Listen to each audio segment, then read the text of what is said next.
The ship drifted through the dark like a needle lost in endless cloth. No stars blinked in the forward view.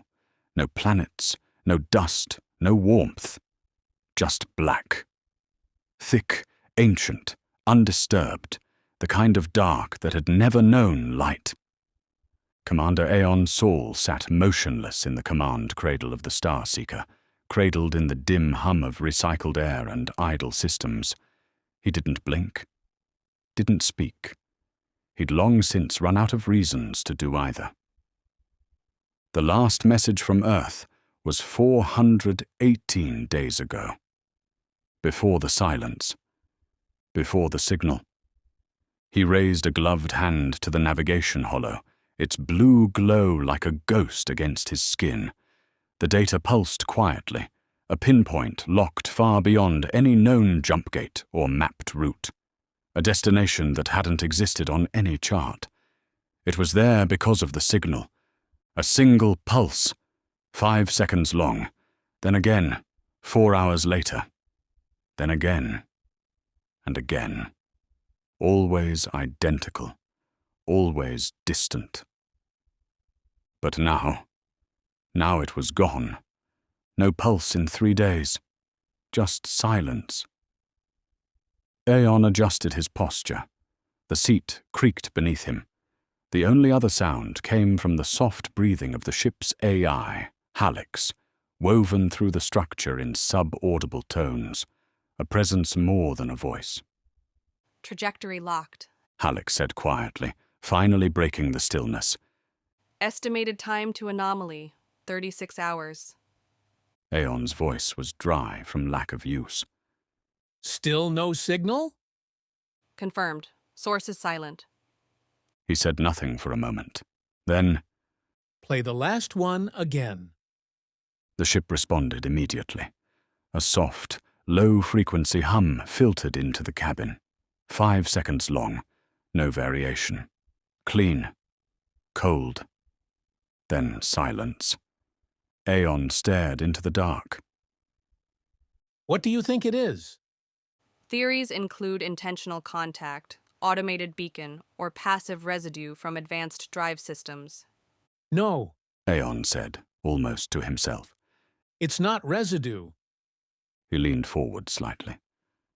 I think it's a door. He didn't sleep.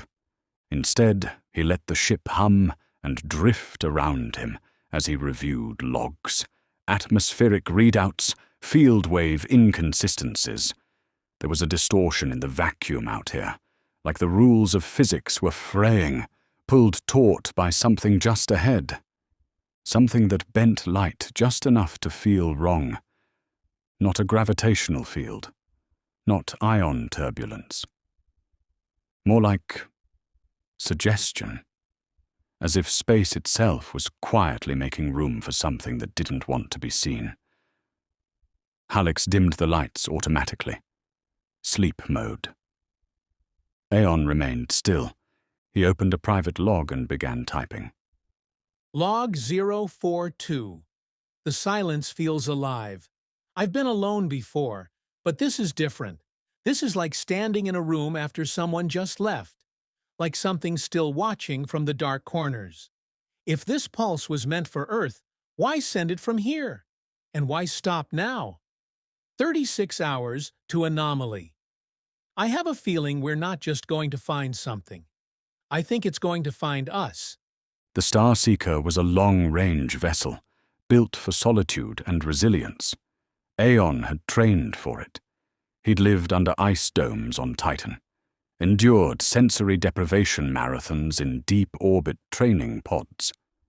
He had passed all tests for mental resilience, but none of them accounted for the idea of deep space itself reacting to your presence. In the mess, the food synthesizer malfunctioned, nothing major. The heat cycle overran and delivered a pouch of nutrient gel just above safe temp. The warning message glitched. It read, "Hello," then blinked away. Aeon stared at the screen. Hallex, was that you? Negative. He didn't respond, just slowly walked back to the bridge and stared into the dark. When the anomaly appeared, it didn't appear at all. It simply was. One moment, the stars bent normally. The next, a segment of space refused to reflect them. A disk, perfectly black, perfectly still, roughly 20 kilometers across. No heat, no motion, no edges. As if someone had carved a hole into space itself. Approach vector confirmed. Halleck said calmly. Anomaly radius is stable. Aeon narrowed his eyes. Any mass reading? None. Gravitational influence, negligible. But light does not pass through it. He knew this shape. He had seen it in his dreams, on the edge of memory. He didn't remember those dreams fully, just fragments. But the shape was always the same. A black disk, silently waiting, a door. Aeon didn't move at first. The black disk filled the forward viewport, consuming everything. It had no texture, no shine, no glow, a perfect dead shape in the living sea of stars. Even the automated star trackers couldn't identify the space behind it. It wasn't just dark, it refused to be measured. Halleck ran another scan. Anomaly remains geometrically perfect. No deviation in surface curvature. No detectable surface features. Are you sure it has a surface? Unknown. He leaned closer. Every instinct told him to stay back. But instinct didn't belong to people like him. Instinct was what you silenced. Aeon initiated approach thrusters. The Starseeker crept forward in total silence. Inside, the ship's systems dimmed automatically to conserve energy. Displays pulsed quietly with status confirmations. Radiation, normal. Velocity, stable. Orientation, aligned. Aeon's breath was the only living thing. He passed the 10-kilometer mark. The black disk didn't change. It simply became closer. Contact in 2 minutes. Halleck said. Recommend switching to manual proximity mode. Aeon's hands moved over the controls, but they felt slower than usual, like the air had thickened. Halleck, how far can we go? Uncertain. Object density is undefined. We may pass through. We may collide. We may cease. Comforting. Not intended as comfort. He didn't smile. The ship passed the 5-kilometer range, then 3, then 1. The blackness remained unchanged. It didn't move, didn't react. Then the ship stopped, not because he told it to, but because there was nowhere left to go.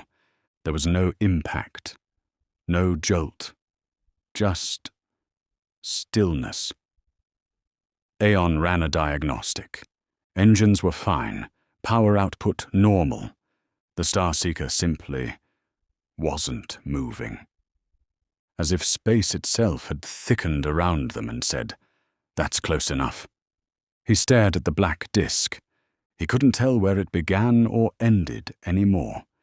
He reached forward and ran his hand across the sensor panel. Halleck, initiate probe deployment. Confirmed.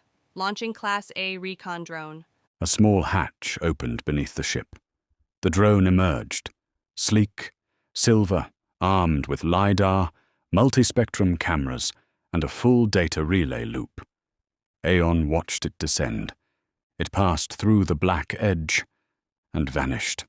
No signal, no bounce back, just gone.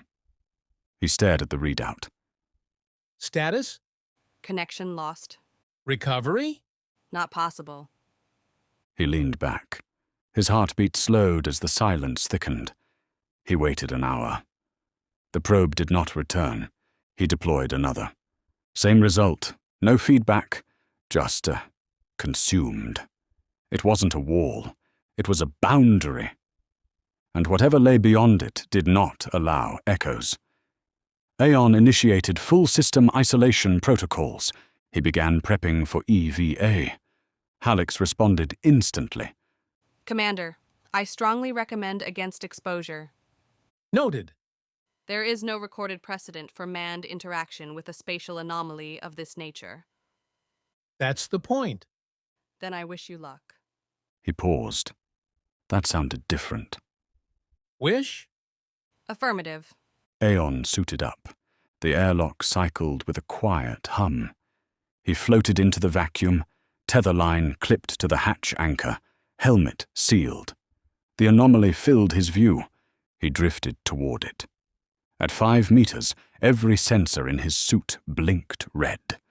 Magnetic orientation, unstable inertial feedback, contradictory depth, reading undefined. He reached out a gloved hand. The surface looked flat, but as he got closer, it began to curve. Not visually, but perceptually, like a mirror slowly wrapping around his thoughts. He touched it, and the world disappeared. It wasn't blackness, it was absence. He was falling without motion, breathing without lungs, thinking without language. Then, light. He stood in a room. No, he floated. The walls were curved, moving, alive. Shapes unfolded and retracted in ways that hurt to watch. But none of that mattered. What mattered was that he wasn't alone. Across from him stood a figure, roughly human, featureless, white, a silhouette of presence. It didn't speak, but he heard a voice anyway. He blinked, tried to move. Nothing responded. What is this? He managed. A threshold to what? The figure stepped forward. He woke in the airlock, helmet off, suit torn, face damp with sweat. He gasped. Lights were red. The ship was silent. Hallex was offline. He was alone again. Except now. He remembered. Not words, not images, but a knowing. A door had opened, and he had stepped through. The lights were still red. Aeon sat on the floor of the airlock, staring at nothing. The chill from the deck seeped through his suit liner. A thin trickle of sweat slid down his neck. The helmet lay nearby, cracked at the seal. He didn't remember removing it. He didn't remember coming back at all. All he remembered was the voice. Or rather, the feeling of the voice. He stood slowly. The Starseeker's interior systems were running on emergency protocols, dim lighting, minimal life support. Hallex was silent. He moved through the ship, feet light against the floor, balance slightly off, as if gravity hadn't quite settled. Everything looked normal, and yet the walls seemed to breathe. Not visibly, but subtly, like the hum of the ship had taken on a slower rhythm, a deeper tone. Aeon entered the bridge. The pilot cradle was empty, screens dim. He tapped the primary control. It didn't respond. Hallex, He said. Nothing. He repeated it, louder this time. Still nothing. He turned to the manual terminal and booted it with a hard override. Lights flickered. The display crackled.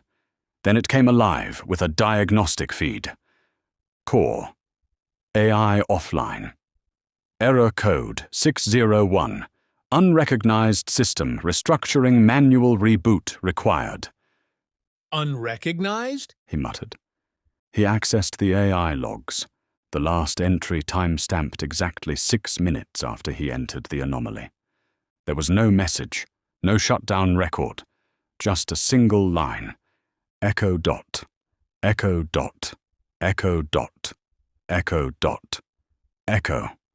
The word repeated hundreds of times until the screen froze. He powered it down. Something had changed, not just the ship. Something inside him. He stood in the mirror of the hygiene bay. His face looked the same. Sharp, pale, a streak of grey in his hair from years alone. But his eyes, his pupils pulsed, just slightly, like they were syncing with something unseen. He leaned in. They stopped. He stepped back. They pulsed again. He clenched the edge of the sink. Still me. He whispered. Still in control. But the words didn't feel real. Not anymore. He ran diagnostics on his suit, tracing the path of his tether, reviewing helmet cam footage. It was corrupted. All of it. From the moment he touched the anomaly, the feed blurred into static. No sound, no visuals. Even the ship's sensors failed to register his presence for 11 minutes, like he had stopped existing, like he had left, and something else had come back. He initiated a bioscan. The screen blinked, processed, then showed 2 results. Bio-Oid, Aeon Sol, 100% a match unknown signal. Source internal, location, temporal lobe, occipital region. Something inside his brain was pinging the scanner. He shut it off immediately. Sleep didn't come. He tried, lay still, focused on breath. But every time he closed his eyes, he saw it. That white figure. Still, waiting, not threatening, just present, observing, and in the background, always, the pulsing drone of the anomaly. He began hearing it while awake. Not loud, but constant. A soft hum beneath the ship's systems. He checked, multiple times. No signal was broadcasting. But the hum never stopped. He wasn't hearing it with his ears. He was hearing it from within. By the 3rd day, the Starseeker was functional again. Halix never rebooted, but the ship responded to voice commands. Lights stabilized, navigation recalibrated. Except the anomaly was gone. It didn't drift away, didn't collapse. It simply wasn't there anymore. Like it had never existed. Like the part of space where it lived had sealed shut the moment Aeon returned. He initiated a starfield scan. Nothing out of place. Only black. Only stars. Only silence. He reviewed the logs again. Still no signal. But in the raw data stream, buried deep beneath the command structure, he found something new. A string of numbers. Repeating. Over and over. He ran a pattern match. It wasn't random. It was a rhythm. A time code. Counting down 12 days, 7 hours, 13 minutes, 24 seconds. Until what? No system had generated it. No function linked to it. Just a ticking clock waiting for something to arrive, or awaken, or unfold. Aeon began recording himself. He set up an internal camera in the main corridor. Not for diagnostics, but for proof. He couldn't trust memory anymore. Couldn't trust time. And sure enough, the footage lied. Every night, between 200 and 300 hours, he was gone. Just gone. The camera feed showed empty corridors. No movement, no exits, no shadows, no signs. Then he'd reappear, back in bed. No cuts, no edits, just absence. And each morning he woke with new memories. Not dreams, memories.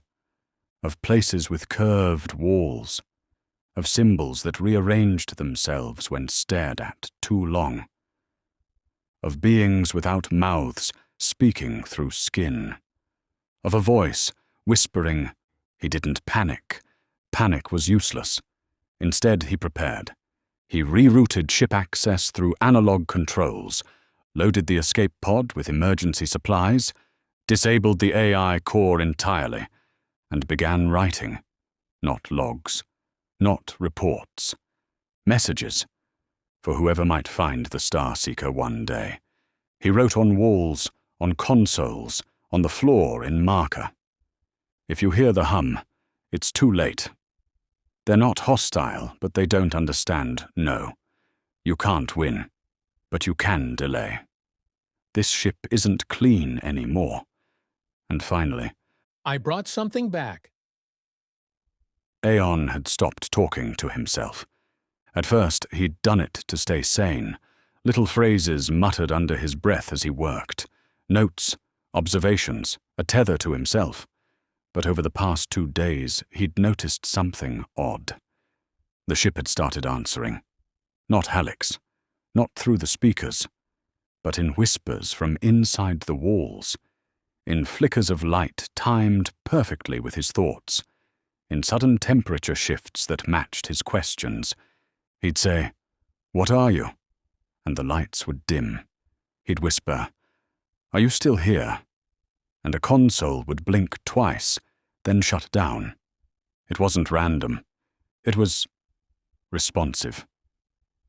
He sealed off the cryo vault on Deck 4, not because anything was in it, but because it felt wrong, like something waited behind the sealed pods. He hadn't used cryo in years. The systems had long since been set to low-power drift mode.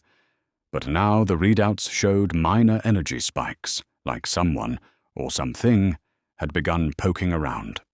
One pod had thawed by 2.4 degrees. Another showed vibration in its base supports. The internal cameras were black. Aeon didn't investigate. He just locked the hatch and keyed in a 12-digit manual override. Then he erased the code. If something wanted out, it would have to find its own way. He ran a health scan again.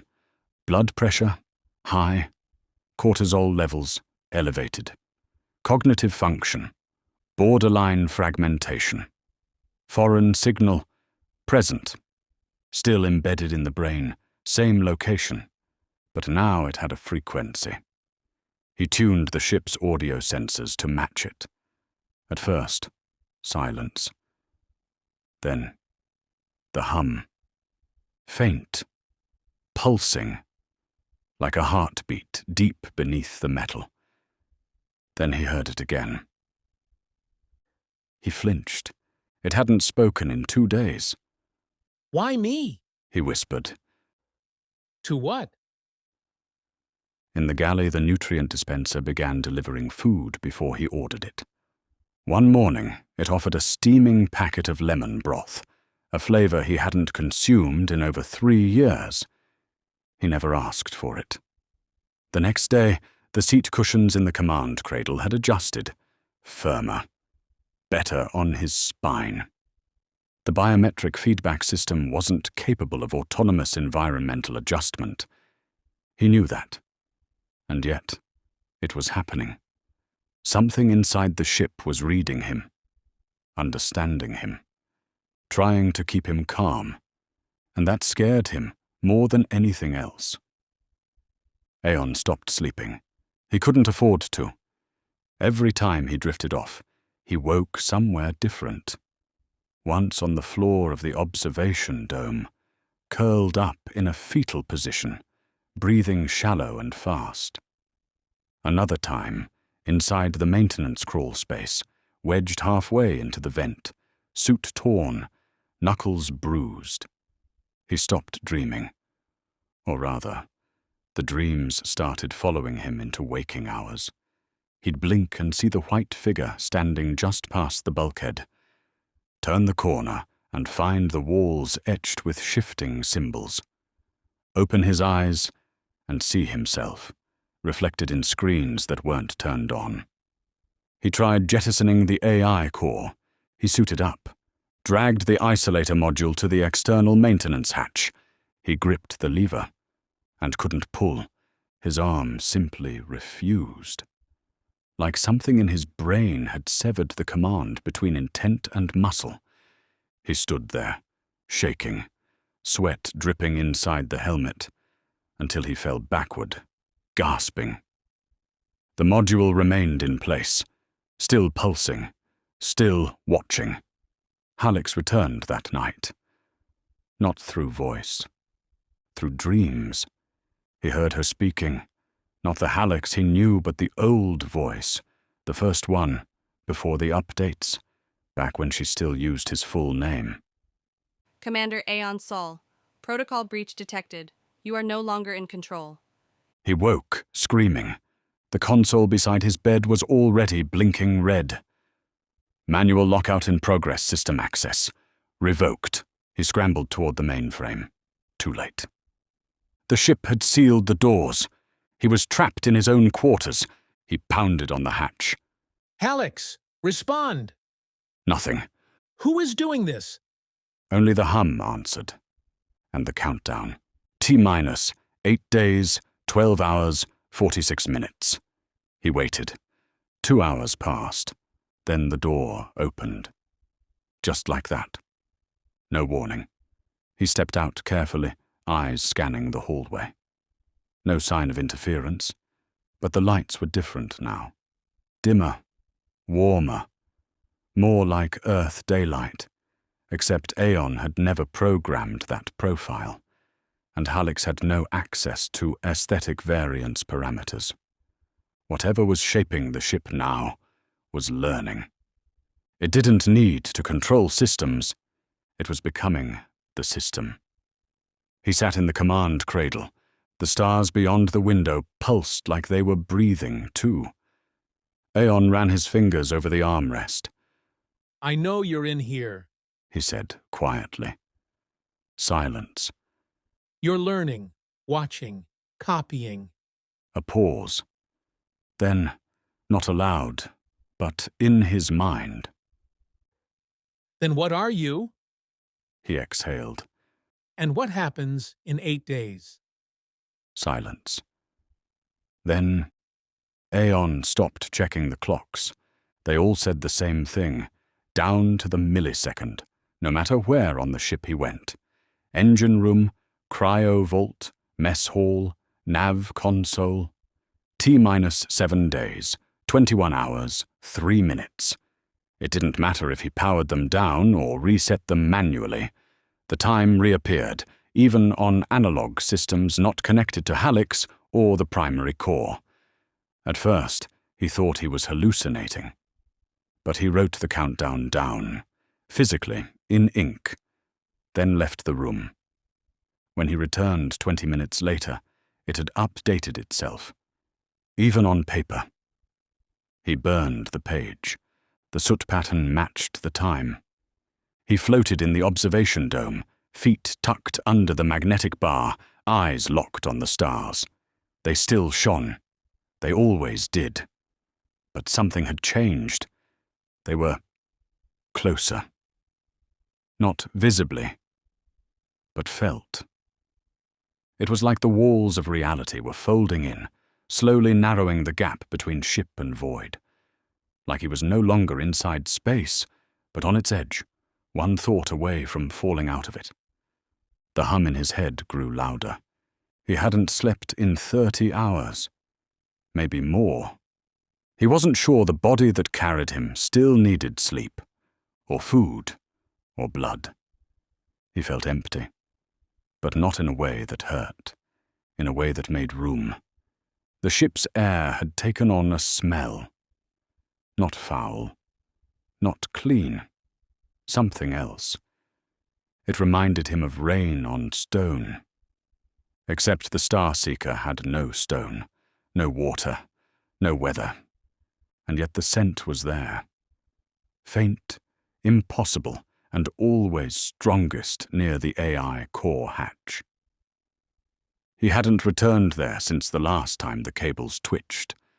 Something was waiting inside. He knew it, and it wasn't Hallex anymore.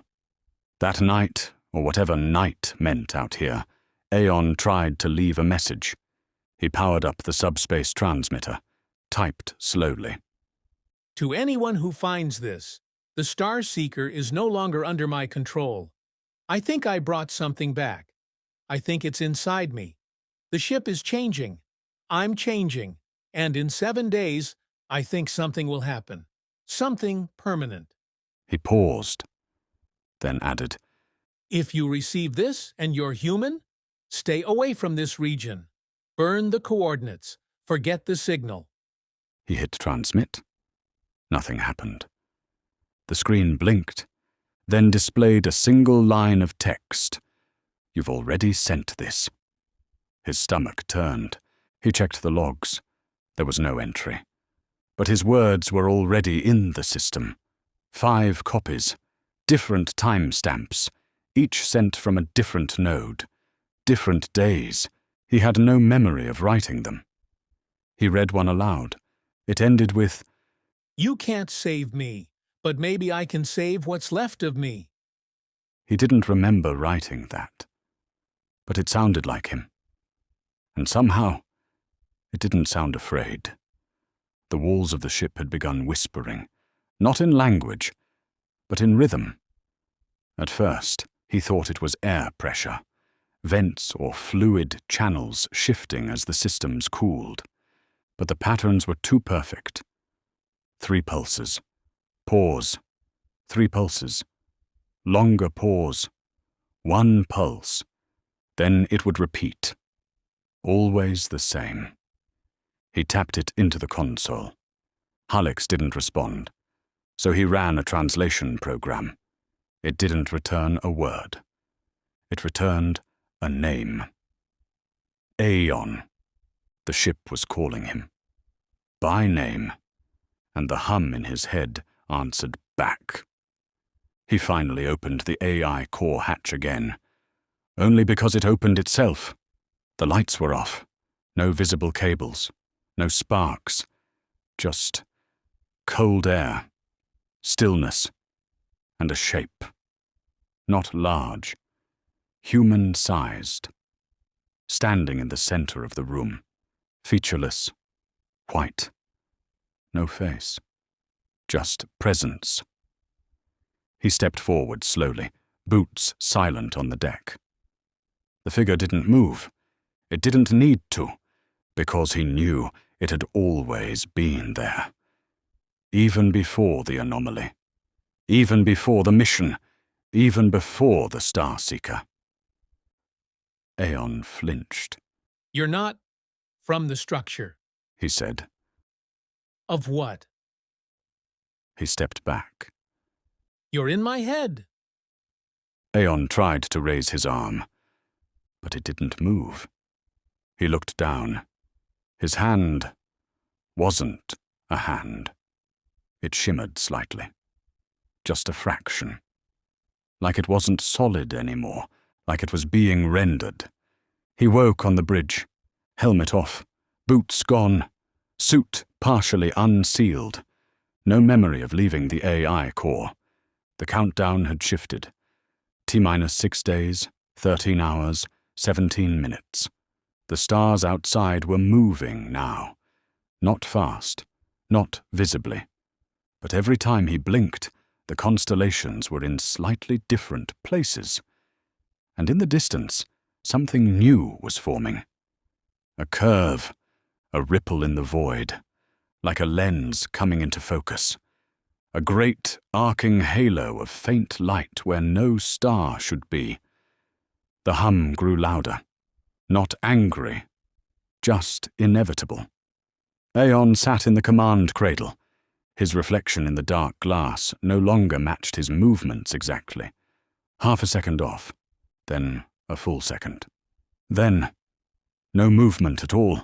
The reflection just watched. He said nothing. And in the stillness, it smiled. Aeon lost 13 hours. Not all at once. He remembered standing at the nav console, staring at the ripple forming in the distance. A soft distortion, circular and massive, where the stars bent inward like they were being swallowed into a great unseen lens. He remembered blinking. Then he was in the mess hall, barefoot, holding a spoon. The nutrient pouch on the table was unopened. The lights were off, and the countdown had advanced. T-minus 5 days, 0 hours, 14 minutes. He staggered to the terminal and opened the logs. 13 hours unaccounted for. Halix's systems were locked out. Sensor data, blank. Camera feeds, static. Manual memory entries, 5 lines, written by him, but not in any language he recognized. Just symbols, smooth, geometric, precise. He stared at them, then slowly reached for a pen and began drawing more. He didn't know why. It felt like breathing. The ripple outside was growing. It no longer looked like distortion. It looked like a structure. A ring, vast and dim, just barely visible at the edge of human vision, so wide it wrapped nearly halfway around the ship's horizon. Aeon knew it wasn't natural. He knew it wasn't a stargate either. He had seen those. This was something else. It didn't open space. It bent it, rewrote it. Like someone folding a page to bring 2 words closer together. He ran a scan of the ship's external hull. Several panels showed warping. Not physical, dimensional. As if their surfaces existed in slightly different realities. Objects left in one section would shift location. A wrench placed by the reactor would appear 2 decks higher, embedded in the wall. He tested it. 3 times. Every time the object moved farther. Once it vanished entirely. He didn't test it again. The dreams returned. They weren't dreams anymore. He knew that now. They were messages, fragments, instructions. Each time the white figure stood in a different part of the ship. Command module, airlock, cryo vault. No mouth, no eyes. But still seeing him. Still speaking. He nodded in the dream. I don't want to. What happens when the countdown ends? The figure tilted its head, and behind it, he saw himself. Not as he was, but as he would be. Mouth open, eyes black, hands folded in prayer. He woke and vomited. The ship's filtration system activated immediately, cleansing the mess with a soft mechanical hiss. He stared at the floor, tried to breathe. His reflection shimmered in the metal, then blinked. He hadn't blinked. The hum in his mind had shifted. It no longer pulsed. It flowed, a continuous stream of soft tone and layered vibrations like wind through wires. It had rhythm now, a pattern. And when he stopped thinking, just for a moment, he heard words hidden inside the sound. Not spoken. More like felt. He touched his forehead. It was warm. Too warm. He initiated a health scan. Vitals, within range. Neural activity, elevated. Foreign signal, stable. New note. System harmonizing. Harmonizing? He accessed the deeper scan parameters. Underneath the code, a new line had appeared. One not part of any diagnostic software he knew. It read, Drift sync level, 83% merge. Stage 2 in progress. Do not interrupt. He shut the scan down and sat in silence. The ripple outside now cast light into the ship. Dimensoy's blue, slow-moving, like moonlight underwater. It didn't illuminate anything directly, but objects began casting shadows in new directions, even when no light was pointed at them. He passed the same hallway 3 times, but it was different each time. Once, longer. Once, warped. Doorways stretched like pulled glass. Once full of whispering. He turned back. But the ship's layout was no longer constant. In the cryovault, the thawed pod had opened. Empty. He checked the logs. No one had been inside, but the biometric reader registered a print. His. He hadn't touched it. Not consciously. He closed the vault again. This time he welded it shut. The next time he slept, he did not dream. He remembered. The figure did not speak, because it was not needed anymore. He already knew. The ripple was not a portal. It was a mind. A consciousness large enough to exist in space itself. Aeon was sinking to it, piece by piece. That's what the hum was. A handshake. The ship was becoming part of it. And so was he. He tried sending a distress signal again. The screen returned an error, then flashed a message. There is no danger. There is only merging. You are home. He smashed the console with his fist. It didn't crack. Instead, his reflection looked up at him and smiled.